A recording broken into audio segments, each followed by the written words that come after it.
دیسکورد شبکه اجتماعی محبوب گیمرها و یکی از باحال‌ترین و خفن‌ترین شبکه‌های اجتماعی دنیا توسط فیلترچی فیلتر شد و اگه بخوایم با VPN ازش استفاده بکنیم خب پینگ گیم ما افزایش پیدا میکنه. پس راه حل چیه؟ خب تو این ویدیو قصد دارم که 5 تا از جایگزین‌های دیسکورد رو بهتون معرفی کنم و 2 تا راه حلم بگم که بدون اینکه پینگتون بالا بره از دیسکورد همچنان بتونید استفاده بکنید.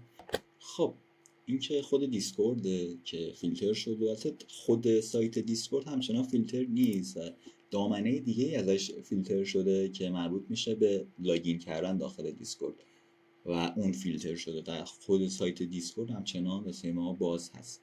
نرم افزار اول نرم افزار گیلد، اگه اسمشو درست بتونم تلفظ بکنم، که خیلی خیلی خیلی مشابه دیسکورد هم از نظر ظاهری و هم از نظر ویژگی‌ها و نرم افزارهای مختلف ویندوز و موبایل و وب داره که میتونید روی هر پلتفرم ازش استفاده بکنید و دقیقا مشابه دیسکورد سرور داره و میتونید داخل وایس چنلاش اضافه بشین و با دوستاتون صحبت بکنید که حتما پیشنهاد میشه.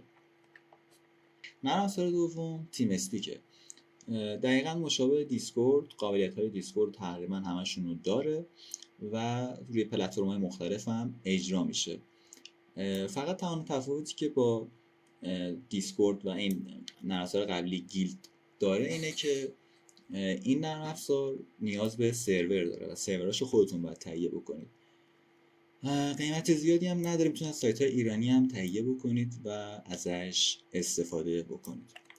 نرم افزار بعدی مایکروسافت تیمز نرم افزاریه که توسعه داده شده برای اینکه تیم ها بتونن با همدیگه به راحتی ارتباط برقرار بکنن و ابزارها و ویژگی‌های خوبی واسه این کار داره.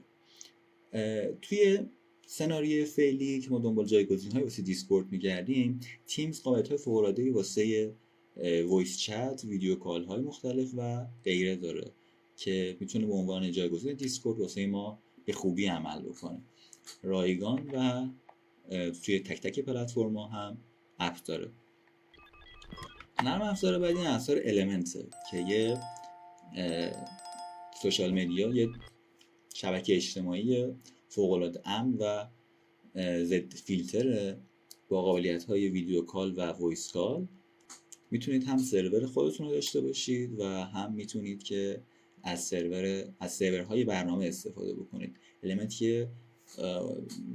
شبکه اجتماعی غیر متمرکزه و این کمک میکنه بهش که ضد فیلتر باشه، فوق‌العاده به حریم خصوصی شما احترام بذاره و غیره. نرم افزار بعدی گوگل میته که باهاش آشنایی دارید و میتونه به عنوان جایگزین دیسکورد به خوبی عمل بکنه. 5 نرم افزار قبلی که معرفی کردم همگی میتونن جایگزین‌های خوبی واسه دیسکورد باشن. تنها تفاوتی که به نظر من حس میشه تفاوت این 5 نرم افزار با دیسکورد، قابلیت خوب نویز کنسلیشن دیسکورده که نرم افزار قبلی تقریبا ندارن، به غیر از مایکروسافت تیمز که نویز کنسلیشن داره ولی به خوبی دیسکورد نیست. گوگل میت هم فکر میکنم که داشته باشه این نویز کنسلیشن رو. نرم افزار دیگه همچین قابلیتی تقریبا ندارن و اما راه حلایی که میتونید با استفاده از اون از دیسکورد استفاده کنید بدون اینکه پینگتون داخل گیم افزایش پیدا کنه. خب راه حل اول اینه که از DNS الکترو استفاده بکنید. DNS الکترو فعلا نمیدونم تا کی این اتفاق بیفته ولی فعلا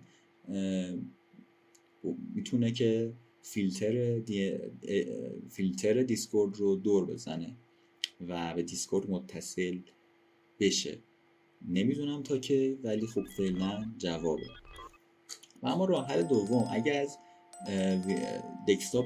دسکتاپ و ویندوز استفاده میکنید و اگر از VPN های مثل ویتوره، نکوره یا هیلیفای استفاده میکنید، اگه سرورتون رو سیستم پروکسیش رو فعال بکنید میتونید بدون اینکه پینگتون داخل گیم افزایش پیدا کنه و گیمتون پروکسی بشه در اصل دیسکورد پروکسی بشه و از فیلتر رفت بشه.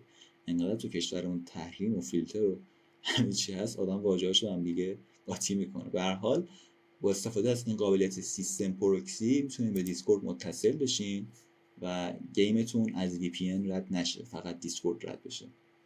در نهایت امیدوارم که به اینترنت آزاد هممون دسترسی پیدا کنیم.